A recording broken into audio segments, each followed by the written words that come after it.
Par Zatlera jauno politisko spēku joprojām zināms visai maz, bet laika vairs nav daudz. Līdz Saeimas ārkārtas vēlēšanu kandidātu sarakstu iesniegšanas termiņam atlicis vien pusotras mēnesis laika. Tomēr Zatlers par savu politisko nākotni turpina klusēt. To solot atklāt tikai pēc pilnvaru beigām 7. jūlijā. Ja Zatlers izšķirs veidot jaunu politisko spēku, nevis pievienoties Vienotībai, laika, lai to izdarītu, ir gaužām maz. Kandidātu saraksti jāiesniedz no 50. līdz 30. dienai pirms vēlēšanām. Ja pieņem, ka ārkārtas balsošana notiks 17. septembrī, pēdējais datums, kad Centrālajā vēlēšana komisijā jāiesniedz kandidātu saraksts, ir 18. augusts. Teorētiski lielā steigā visu var paveikt, jo Latvijas likumi ir pat ļoti elastīgi. Ir bijuši gadījumi, kad iepriekšējā dienā faktiski ir stājies spēkā šis reģistrācijas akts, ja, un iesniedzēji nākot uz vēlēšanu komisiju nes līdz tikko svaigi saņemtu reģistrācijas apliecību, un tas ir pietiekošs pamats, lai tajā brīdī šādu sarakstu pieņemtu.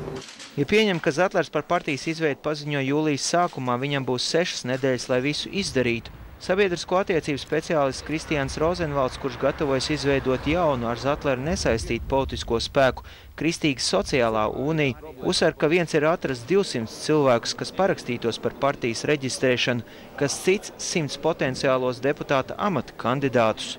Es šobrīd lielāku jēgu redzu no tādām reālām sociālām aktivitātēm, kas nevis aicinātu mūs nedzert pirms Jāņiem, jeb lietot mātes pienu, vēl kaut kādas citas, kur tiek tērētas, tas skatā Eiropas Savienības naudu, nezinu, vai būtu jābūt sociālajai kampaņai, kas tos tev latvieti stājies savā partijā, jeb meklē savu partiju.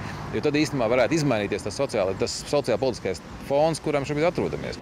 To, kas cilvēku satura, ir prasības sniegt valstī ziņas par visiem saviem īpašumiem, uzkrājumiem un parādiem. Tāpat jārēķinās, ka ievēlēšana nebūtu nav garantēta pat Zatlera partijas rindās. Latvietis savā politiskajā izvēlē ir ļoti pragmātisks un savā ziņā arī cinisks.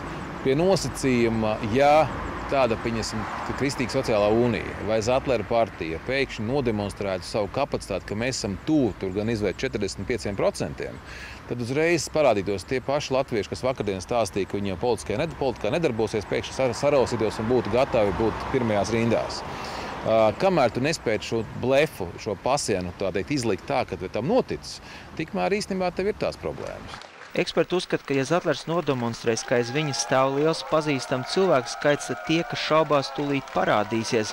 Kamēr Zatlers turpina klusēt, neoficiāli signāli no Rīgas pils liecina, ka viņa padomdevēji ļoti aktīvi apzina potenciālo jaunās partijas līderu loku, cerot, ka izdosies izbēgt no piespiedu laulībām un ietekmes dalīšanas ar Vienotību. Pat ja izdosies to paveikt, jau tagad var prognozēt, ka partijas kampaņa un programma būs visai sasteigti sagatavota. Jānis Eglīts, Aigars Ulmens, TV3 ziņas.